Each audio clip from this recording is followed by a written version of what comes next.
What's up, B Gang? It's your boy Big B, and today I am back with another fragrance review. We're hopping into the world of Kilian, and today we're exploring their latest release, Kilian Blue Moon Ginger Dash.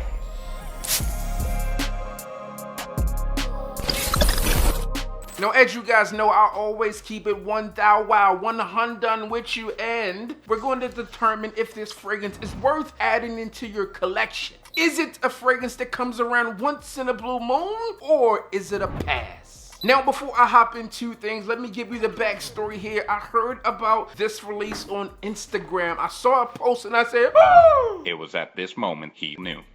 He fucked. Kilian has a new fragrance I needed. I went to the website and it was not available. But thanks to the power of social media, some of you told me when I could pick this fragrance up, and I made myself readily available to hit the click, add the cart, pay. Then it came like super quick. So that was all cool. So shout out to the guy out there who assisted me. Salute, you know who you are. I can't remember your screen name at the moment. But long story short, this fragrance did come in and I was super excited to try it out, but I waited days before I actually did so. And then when I did, I was like, Now for me, when I think of Kilian fragrances, I automatically go to darker, more resonant, seductive fragrances because that's what they do extremely well. But over time, I've come across a few brighter offerings from the house of Kilian, as this one is, and said, well, this one is pretty good. And I think of things like the Miami Vice collection, what we got, I Love the Way You Taste, and I Love the Way You Feel. We also got some things like On the Rocks, as it comes down to apple brandy on ice, and also a vodka on the rocks. Those are some fresher offerings that tend to do extremely well. And this one here is a part of the Liqueurs collection, or the Liquors collection, which features Angel Share. We have apple brandy on ice. We also have La Verte is what that one's called. And then there is Roses on ice, right? So there's 4 fragrances. I'm sure I've messed up the name of one of them. And then we have this one here, Blue Moon Ginger Dash, which happens to be the longest one for sure. Where the color comes from this gradient bottle where you go from this clear all the way down to this blue, and it really makes it pop and stand out on a shelf. But just by the presentation in itself, I'm thinking something that's a bit fresher, cooler, and that's what you get with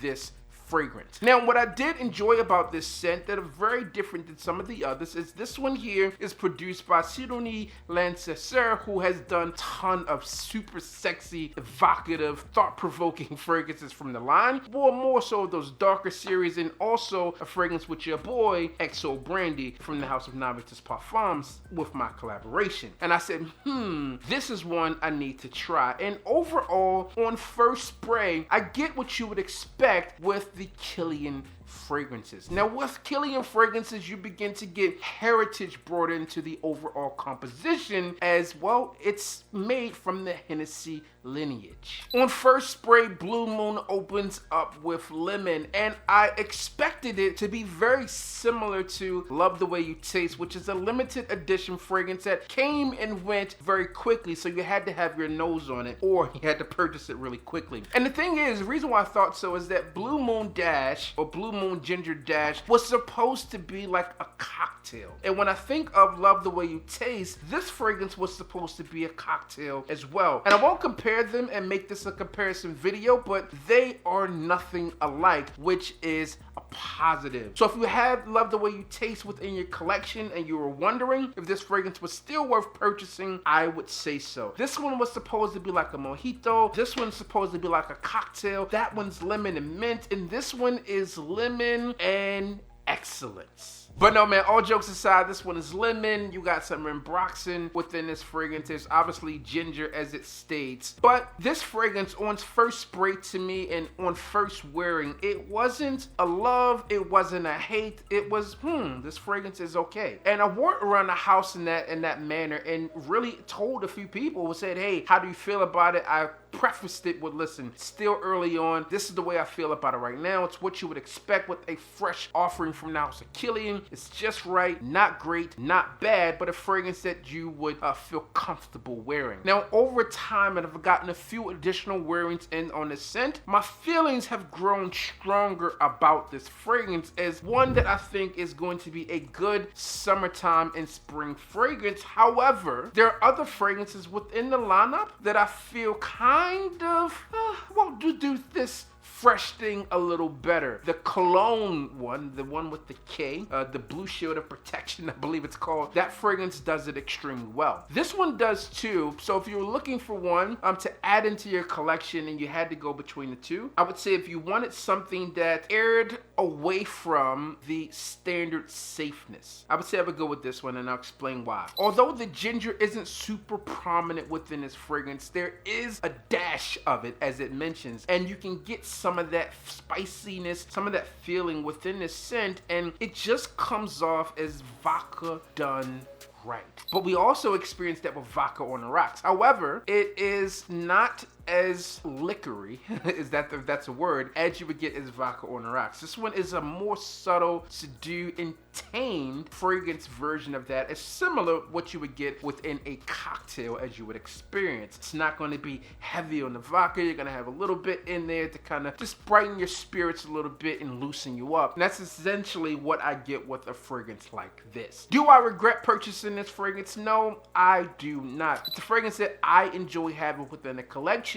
But is this a fragrance that I would recommend as your first purchase from the house of Kilian? Generally speaking, no. Now, there are going to be a select group of people who are going to love this fragrance and figure that this one is mind-blowing. There's going to be others who kind of stay where I am, which is like, this is better than average when you compare it to some of your designer fragrances on the market. I think that this one stands out heads and shoulders above them. And the price point is not far off what you can expect from like a Eau de Parfum Bleu de Chanel. Like, it's really not that much different, and you're going to get something that is very different in terms of scent profile and quality in terms of what you can smell. So for that reason, I would say that this fragrance is going to be it. And then there's going to be that final group of people who will say, hey, this is not my cup of tea, or better yet, the cocktail of choice for me. But overall, I would say that this is a good fragrance that a lot of people out there will enjoy. In terms of compliment factor, on the times that I've worn this fragrance, I have not gotten a compliment. However, one was limited to the house. The other one was out and about, but no compliments if we're keeping it 100. We would have to see what it would be like during a week's worth of wearing. And as we know, so far, in my opinion, and by the data, the most complimented fragrance within this liquors collection happens to be that of Angel's Share. Now, this is the fragrance that I find that could be unisex. Anyone within a household could wear this fragrance. Although it does have that liquor component to it, or a boozy component to it, I still feel that someone within high school could wear this fragrance and get away with it. It's not like a super boozy scent by any means necessary. This fragrance could do one that's great for beach wear, hot weather. This fragrance is going to do extremely well there. It has a slight sparkling quality to it. It's not overly bright. This one doesn't project a ton, but it does have good staying power, which I do appreciate with this scent. The difference here, love the way you taste. This one came in a pouch for you to put in your pocket to reapply, because you really got a few good hours of top notes and then it went away. This one does not come with that, because this fragrance does last. But I don't mind going heavy on sprays with this one, because it's not, again, a super beast mode fragrance. Not that the extra sprays is going to make it last longer, but it will make it project more early on and have a nice lasting, sillage or scent trail with it in the onset of this fragrance. I enjoy it. It's a fragrance that I would purchase again, but I am a hardcore Kilian lover. Let me know your thoughts on this fragrance if you have tried it out. I would love to know, to see if we have similar thoughts. Overall, so far, I would give this fragrance maybe a 7.5 or an 8 on the scale. So if you're looking to pick this one up, that's where it stands for me so far in my limited wearings on this fragrance. But I have tested this one on test strips a tons of time in the house, but only 2 official wearings out and about. So there you have it, man. That's all I got for you as it relates back to Kilian Blue Moon Ginger Dash. This is not a once in a blue moon fragrance, or maybe it is. Maybe Kilian's not coming back out with anything like this. We're still waiting on White Phantom, sir. Get at me. As always, I'm your boy, Big BB, and don't forget to like, comment, and subscribe. Tell a friend that we are back again. And you already know what I need you to do. Just hit the goddamn bell.